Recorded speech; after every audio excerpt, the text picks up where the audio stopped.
கர்த்தருடைய பரிசுத்த நாமம் மகிமைப்படுவதாக. இதனால் இந்த காலை வேளையிலே கர்த்தர் நம்மை அவர்களை பலப்படுத்தும்படியே நமக்கு தருகிற வார்த்தை 1 நாளாகமம் அதனுடைய 29வது அதிகாரம் அதனுடைய 1வது வசனம்.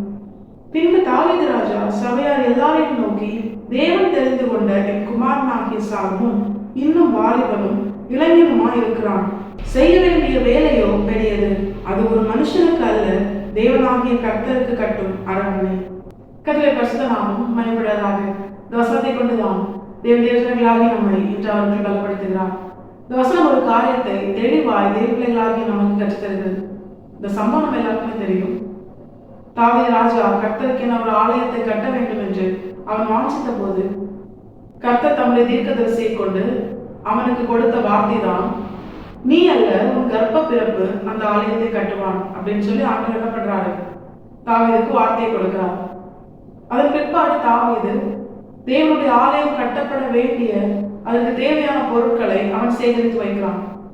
கர்த்தரால் தாவீதின் சிங்காசனத்திலே தாவீதுக்கு அடுத்ததாய் அமர வேண்டும் என்று தெரிந்து கொள்ளப்பட்ட தாவீதினுடைய குமாரன் தான் சாலமோன். அந்த சாலமோனை குறித்து தாவீது சொன்ன வார்த்தை தான் இது. தேவன் சாலமோன் தான் கர்த்தருடைய ஆலயத்தை கட்ட வேண்டும் என்று தாவீதுக்கு அறிவித்திருந்தார். அது நிமித்தம் இஸ்ரவேல் சபையாரை நோக்கி தாவீது சொன்ன வார்த்தை தான் இது. கர்த்தருக்கு ஆலயத்தை கட்டும்படியால் தேவனால் தெரிந்து கொள்ளப்பட்ட சாலமோன் இன்னும் இளைஞனாய் இருக்கிறான். ஆனால் செய்ய வேண்டிய வேலையோ பெரியது. இது ஒரு மனுஷனுக்கு அல்ல, இது கர்த்தருக்கு கட்டும் ஆலயம். இந்த வசனம், இந்த சம்பவம், இது தியானிக்கும் பொழுது இதிலே ஒரு பிரதானமான காரியத்தை தேவபிள்ளைகளாகிய நமக்கு கற்றுத்தருகிறார். அதுதான், அப்படி பெரிய தேவனை, சர்வவல்லமையுள்ள தேவனை ஆராதிக்கிற தேவபிள்ளைகளாகிய நாம் அறிந்திருக்க வேண்டியது என்ன தெரியுமா? அவருக்காக நாம் செய்கிற எல்லாமே அது பெரிய காரியம். கர்த்தருக்காக நாம் செய்கிற ஒவ்வொரு கிரியைகளும் அது பெரியது. அதற்கு இணைய அந்த உலகத்துல எதுவுமே கிடையாது. சமஸ்த இஸ்ரவேலுக்கும் ராஜாவாகிய தேவனால் அபிஷேகம் பண்ணப்பட்ட தாவீது சொன்ன வார்த்தை தான் இது. செய்ய வேண்டிய வேலையோ பெரியது. ஏன் தாவீது அப்படி சொல்றார் தெரியுமா? ஏன்னா கட்டப்பட வேண்டிய ஆலயம் ஒரு மனுஷனுக்கு அல்ல, அது பெரிய தேவனுக்காக கட்டப்படுகிற ஒரு ஆலயம். இதே போல நம்முடைய வாழ்க்கையும் கர்த்தருக்காக நாம் செய்கிற ஒவ்வொரு காரியமும் அது பெரியது என்று தேவபிள்ளைகளாகி நாம் உணர்ந்திருக்க வேண்டும். அதற்கு இணை அந்த உலகத்துல எதுவுமே இல்லை அப்படின்னு நாம் என்ன பண்ணணும்? தெளிவாய் அறிந்திருக்க வேண்டும். நானும் நீங்களும் செய்கிற ஒவ்வொரு காரியமும் ஏதோ மனுஷனுக்காக அல்ல, உலகத்தில் இருக்கிற ஒரு ஐஸ்வர்யவனுக்காகவோ, உலகத்தில் இருக்கிற ஒரு அதிகாரிக்காகவோ, உலக அரசாங்கத்துக்காகவோ நாம் செயல்படவில்லை. தேவபிள்ளைகளாகி நாம் கர்த்தருக்காக செய்கிற ஒவ்வொரு காரியமும் அது மிகவும் பெரியது என்று உணர்ந்திருக்க வேண்டுமானால் நாம் யாருக்காக அந்த காரியத்தை செய்கிறோம் என்பதை உணர்ந்திருக்க வேண்டும். அவர்தான் சர்வவல்லமையுள்ள தேவன், எல்லாவற்றை காட்டிலும் பெரியவர். அவருக்கு நிகரான உலகத்தில் எதுவுமே கிடையாது.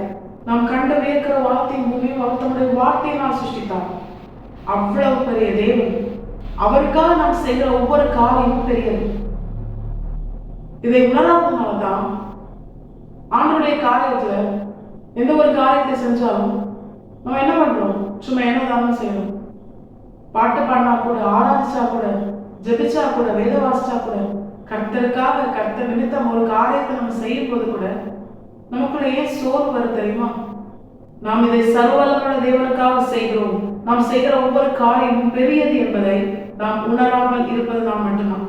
எப்படிலாம் நாம் எது நாளிலே இதை உணர்ந்தவர்களா? இந்த உலகத்துல வர எதுவுமே முக்கியம் கிடையாது. நம்ம பிரயாசப்பட்டு நம்ம செய்கிற எந்த ஒரு காரியமுமே நாம் ஆராதிக்கிற நம்முடைய தேவனோடு கூட கம்பேர் பண்ணி பார்க்கும்போது அது ஒண்ணுமே கிடையாது. நாமும் நீங்களும் ஆராதிக்கிற நம்முடைய ஆண்டவராகிய இயேசு கிறிஸ்து தான். அவர் பெரிய தேவன், சர்வவல்லமையுள்ள தேவன், வார்த்தையினாலே சகலத்தையும் சிருஷ்டித்தவர். அவருக்கு நிகரும் இல்லை, அவருக்கு ஒப்பும் இல்லை. அவர் ஒருவரே தேவன். அப்படிப்பட்ட பெரிய தேவனை நாம் ஆராதிக்கிறோம். அவருக்காக நாம் செய்கிற ஒவ்வொரு காரியமும் அது பெரியது என்பதை உணர்ந்து அதை முழு இதயத்தோடு, முழு ஆத்மாவோடு, முழு பலத்தோடு கர்த்தருக்காக எதை செய்தாலும் தாவீதை போல பயபக்தியால் பெரிய தேவனுக்காக பெரிய காரியத்தை செய்கிறேன் என்கிற உணர்வோடு தேவபிள்ளைகளாகிய நாம் கர்த்தரை பிரியப்படுத்தும்படியால் மனத்தாழ்மையோடு கர்த்தரை உயர்த்தி அவர் பாதப்படியிலே பணிகிற அப்படிப்பட்ட இருதயத்தோடு தேவபிள்ளைகளாகிய நாம் கர்த்தருக்காக செயல்படும் பொழுது, உண்மை உத்தமமாய் செயல்படும் பொழுது எப்படி தாவீதையும் அவன் சந்ததியையும் தேவன் ஆசீர்வதித்து கிருபை அவன் தலைமுறையை விட்டு நீக்காதபடிக்கு கர்த்தர் அவனோடு கூட இருந்து நித்திய கிருபையினால் அவனை நடத்தி அவன் வம்சத்திலே அன்றராக இயேசு கிறிஸ்து வழிபட்டு நித்தியத்திற்குரியவனாய் தாவீதை மாற்றினாரோ அதே போல தேவபிள்ளைகளாகி நம்மை ஆசீர்வதித்து நித்தியத்திற்குரியவர்களாய் இம்மையிலும் மறுமையிலும் தேவபிள்ளைகளாகி நம்மை ஆசீர்வதித்து நித்தியத்திற்குரியவர்களாய் நம்மை மாற்றி நம்மை உயர்த்தி நம்மளை சர்வ வல்லமையுள்ள தேவன் மகிமைப்படுவது அதிக நிச்சயம். நம்முடைய தேவனாய் சர்வ வல்லமையுள்ள தேவன் அறியப்படுவதும் அதிக நிச்சயம். தேவபிள்ளைகளாகி நாம் இதே வந்தவர்களாய் இந்த வசனத்துக்கு கீழ்ப்படிந்து வாழ நாம் நம்மை கற்றை பாட்டிலே முழுமையாக அர்ப்பணிப்போம். கர்த்தர் இந்த வசனத்தை கேட்ட நம் அனைவரையும் ஆசீர்வதித்து வழிநடத்துவாராக. கர்த்தரை பரிசுத்தம் மட்டுமே மகிமைப்படுவதாக. மாரநாதா இயேசு வருகிறார். ஆயத்தமாகவும் ஆயத்தப்படுத்துவோம். ஆமென்.